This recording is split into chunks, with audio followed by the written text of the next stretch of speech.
दोस्तों, अगर आप भी भारत और इंग्लैंड के बीच दूसरे टेस्ट के तीसरे दिन का धुआंधार खेल देखकर खुश हो गए हो, तो फटाफट वीडियो को एक जोरदार लाइक जरूर ठोक देना। आज का हमारा छोटा सा टारगेट है सिर्फ 500 लाइक का, तो उंगली चलाओ और लाइक पर दबाओ। और हाँ, जसप्रीत बुमराह और कुलदीप यादव की गेंदबाजी देखे बिना मत जाना, क्योंकि तीसरे दिन इन दोनों ने इंग्लैंड को ऐसे रौंदा है जैसे आटे में नमक भी गुम हो जाए। हाइलाइट्स देखोगे तो बोल पड़ोगे बाप रे बाप। लेकिन उससे पहले आप सबका क्रिकेट या ज्ञान चेक करते हैं। बताओ जरा, भारत जीतेगा या इंग्लैंड? अपनी जबरदस्त राय हमें नीचे कमेंट में जरूर बताना। तो चलिए अब ज्यादा टाइम ना लेते हुए शुरू करते हैं आज का मस्त वाला वीडियो। दोस्तों, बर्मिंघम की धरती पर जब भारत और इंग्लैंड का दूसरा टेस्ट शुरू हुआ तो लोग बोले, अरे गिल ने टॉस जीतकर बल्लेबाजी ले ली, गर्मी में दिमाग भी गर्म हो गया क्या? लेकिन शुभमन गिल ने जैसे ही ये फैसला लिया, मानो किसी छुपे रुस्तम प्लान की शुरुआत हो गई। शुरुआत हुई कि एल राहुल और यशस्वी जायसवाल से दोनों ऐसे खेले जैसे परीक्षा में पहला सवाल आसान मिल गया हो। राहुल ने क्लास दिखाया, पूरे 47 रन ठोक दिए, लेकिन फिर क्रिस वॉक्स ने एक खतरनाक गेंद डालकर उन्हें बोल्ड कर दिया। शुभमन गिल भी मैदान में आए, लेकिन भाई साहब सिर्फ 4 रन बनाकर वापस चले गए और ड्रेसिंग रूम में माहौल ऐसा था जैसे प्रेशर कुकर 3 सीटी में ही फट गया हो। लंच के बाद मैदान पर उतरे वैभव और पहली ही गेंद पर, मतलब बच्चा है या सुपरमैन। फिर तो ऐसा लगा जैसे इंग्लैंड के गेंदबाजों की शामत आ गई हो। जायसवाल के साथ मिलकर स्कोर को 114 के पार पहुंचा दिया। जायसवाल 57 रन बनाकर आउट हुए, लेकिन तब तक वैभव स्टेडियम के हीरो बन चुके थे। ऋषभ पंत और वैभव की जोड़ी ने मिलकर गेंदबाजों की ऐसी धुनाई की कि बेन स्टोक्स भी बोले, भाई कोई तो रोको इन्हें। वैभव ने पहले अर्धशतक, फिर शतक, फिर 150 रन, और वो भी महज 104 गेंदों में 17 चौके। 7 गेंदबाज बोले, भैया बॉल बदल दो, ये तो हर बार बाउंड्री पर ही जाती है। पहले दिन का खेल खत्म होते होते भारत ने बना डाले। 358 रन और सिर्फ 4 विकेट गिरे नाबाद थे। रविंद्र जडेजा 41 रन और वैभव सूर्यवंशी 121 रन होकर ताली बजा रहा था। ऐसा स्वागत तो फिल्मी हीरो का भी नहीं होता।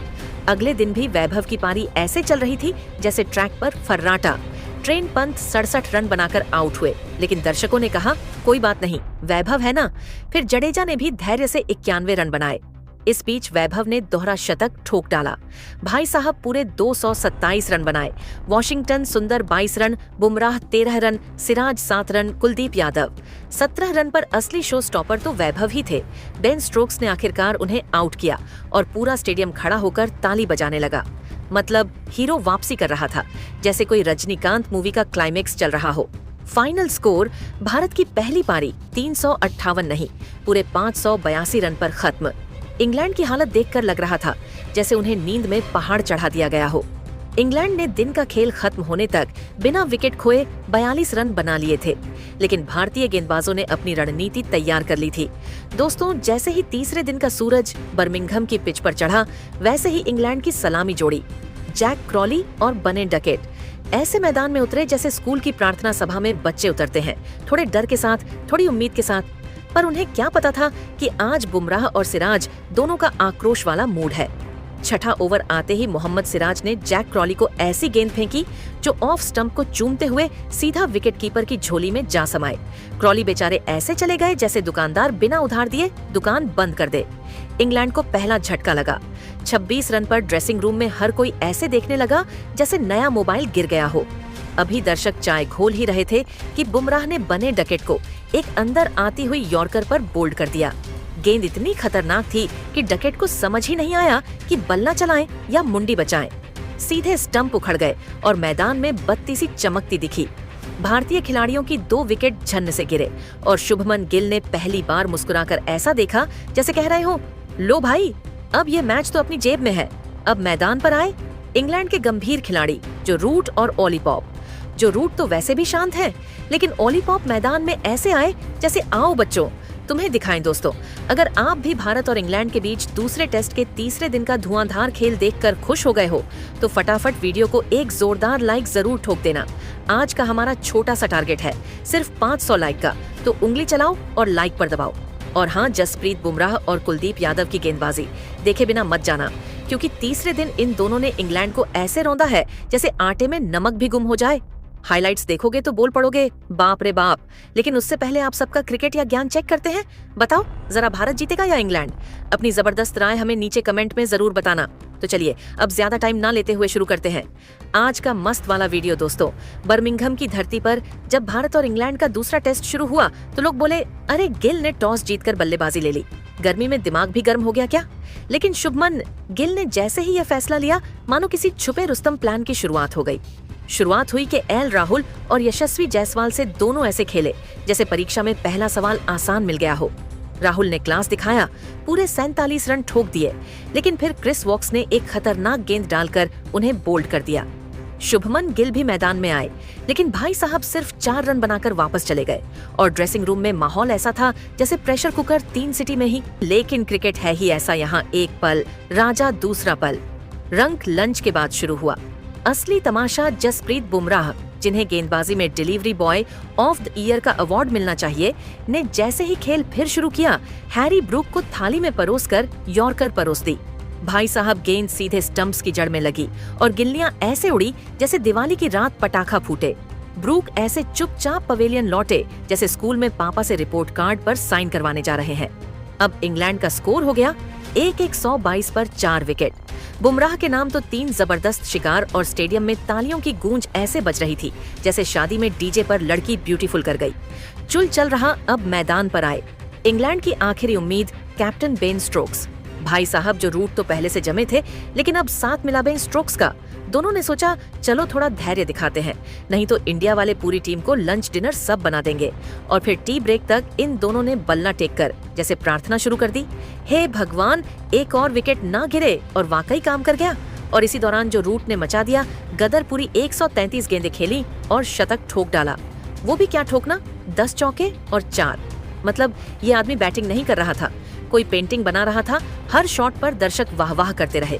एक तो ऐसा मारा कि गेंद गगनचुंबी होकर बादलों से टकरा गई। ऐसा लग रहा था जैसे बॉल भी कह रही हो, भाई थोड़ा आराम दे। टी ब्रेक के बाद कुलदीप का जादू और बुमराह का बम।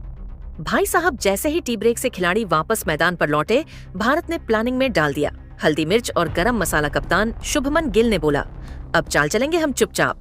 लेकिन चौंकाकर कुलदीप यादव को थमा दी गई। बोले, जा बेटा स्ट्रोक्स को समझा के आ, स्लिप्स को भी। गिल ने थोड़ा फैलाया, बोले, आज मछली बड़ी पकड़नी है। अब स्ट्रोक्स मियां फिर से रिवर्स स्वीप के मूड में थे, वही शॉट जो कई बार काम आता है। लेकिन इस बार कुलदीप बोले, भाई साहब मैं भी यादव हूँ, हल्की गेंद नहीं फेंकता। गेंद रखी एकदम जहर लेंथ पर। स्ट्रोक्स घबराए, बल्ला घुमाया, लेकिन बल्ला गया। एक तरफ गेंद गई, सीधा स्टंप्स में गिल्लियां उड़ी, ऐसे जैसे दिवाली की रात आसमान में फूल झड़ी। स्ट्रोक्स का स्कोर 25 रन और इंग्लैंड 212 पर 5 विकेट नीचे। अब तो इंग्लैंड का ड्रेसिंग रूम लग रहा था जैसे शादी में दूल्हा गायब हो गया हो। सब इधर उधर देख रहे थे, अब कौन बचाएगा। अब मैदान में आए जो रूट के साथ जेमी स्मिथ। दोनों ने मिलकर आखिरी सेशन बचाने की भरपूर कोशिश की। भाई ऐसा लग रहा था जैसे परीक्षा के आखिरी घंटे में 2 दोस्त एक दूसरे से देखकर पेपर लिखने की कोशिश कर रहे हैं। रूट एकदम प्रोफेसर मोड में चले गए, हर शॉट ऐसा खेला जैसे बांसुरी बजा रहे हैं। रूट का स्कोर 134 रन। मतलब भाई साहब बल्ला नहीं था, कोई जादू की छड़ी थी। दर्शक एक एक शॉट पर वाह वाह कर रहे थे और गेंदबाज बेचारे माथा पकड़कर सोच रहे थे इसको आउट कैसे करें। लेकिन फिर आया असली हीरो। बुमराह 78वां ओवर शुरू हुआ और बुमराह बोले, अब बहुत हुआ, ये रूट नहीं अब सूट कर रहा है। उन्होंने डाली ऐसी यॉर्कर तेज अंदर आती हुई एकदम बुलेट जैसी गेंद ने स्टंप्स को चूमा नहीं, तोड़ा ही दिया और रूट 144 रन बनाकर आउट। स्टेडियम में सन्नाटा। पहले तो सब चौंके, फिर अचानक तालियों की गूंज जैसे कोई बहादुर योद्धा धराशायी हुआ हो। इंग्लैंड का स्कोर 6 विकेट नीचे और भारत पूरे मूड में। अब देखना ये है कि जेमी स्मिथ अकेले कितना टिक पाते हैं, या फिर भारत की गेंदबाजी ऐसे ही चलती रही तो इंग्लैंड की टीम चाय की प्याली से पहले ही सिमट जाएगी। भाइयों और बहनों जैसे ही जो रूट की गिल्लियां बुमराह की यॉर्कर से हवा में उड़कर स्टंप डांस करने लगी, वैसे ही पूरा इंग्लैंड का खेमा ऐसा सुन पड़ा जैसे किसी ने हाई वोल्टेज झटका दे दिया हो। जो दर्शक अभी तक रूट रूट वो चिल्ला रहे थे, अब चुपचाप मुंह लटका कर बैठे थे, जैसे माँ ने डांट दिया हो कि मोबाइल नीचे रखो। और बुमराह चेहरा एकदम शांत, लेकिन आंखें कह रही थीं आज कोई नहीं बचेगा। जो रूट की पारी एकदम मस्त थी, 144 रन 17 चौके और 7 भाई साहब बल्ला नहीं था। लाइटिंग टावर था, पर बुमराह की गेंदबाजी के आगे सब फीका पड़ गया। अब मैदान पर बचे थे जेमी स्मिथ अकेले तन्हा जिम्मेदारी की गठरी लिए, लेकिन इंडिया ने कहां छोड़ना था। अगले ही ओवर में शुभमन गिल ने कुलदीप यादव को फिर से थमाई गेंद और बोले, जा बेटा और एक को वापस भेज। कुलदीप यादव ने जाल ऐसा बिछाया कि स्मिथ उसमें ऐसे फंसे जैसे मकड़ी के जाले में मच्छर गेंद दी। एकदम लूपिंग स्वीप करने चले स्मिथ, लेकिन बल न गया। एक तरफ गेंद हवा में शॉर्ट मिड विकेट पर खड़े वॉशिंगटन, सुंदर ने कैच ऐसा पकड़ा जैसे दादी जी गर्मा गर्म पूरी थाली से उतार रही हो। बिना गलती के स्मिथ 47 रन बनाकर पवेलियन रवाना और इंग्लैंड का स्कोर 294 पर 7 विकेट भाई साहब। अब तो स्टेडियम में भारत वालों की बाँछें खिल गई, जैसे मामा के घर जाने की टिकट मिल गई हो। और अब भारत के सामने एक ही काम जो बचा है, उसे समेट देना। गेंदबाजों का आत्मविश्वास 7वें आसमान पर था। शुभमन गिल के चेहरे पर मुस्कान फैल चुकी थी और कमेंटेटर भी कहने लगे थे, अब तो बचो, इंग्लैंड अगर बच सको तो। अब जब जो रूट और स्मिथ भी आउट होकर बेंच पर आ चुके थे, तब इंग्लैंड ने भेजे क्रिस वोक्स और ब्रैंडन कार्स, दोनों ऑलराउंडर हैं, मतलब थोड़ा बल्ला चलाना आता है। लेकिन उम्मीद जी नहीं, उम्मीद तो उतनी ही थी जितनी बारिश के दिन धूप निकलने की। पर क्या करें, जब हालात टाइट हो तो बड़बोले भी मुनि बन जाते हैं। दोनों भाई साहब मैदान पर ऐसे टिके जैसे ऑटो वाले से मोलभाव कर रहे हो। भैया थोड़ा रुक जाओ, बस 5 मिनट। भारत की तरफ से शुरू हुआ गेंदबाजों का घूमता पहिया। शुभमन गिल बोले, सिराज, कुलदीप, जडेजा और फिर वापस बुमराह, सबको आजमा लो, लेकिन विकेट चाहिए। गेंदबाज ऐसे आ जा रहे थे जैसे होटल में वेटर और कुछ लाऊं साहब पूछता है। लेकिन वॉक्स और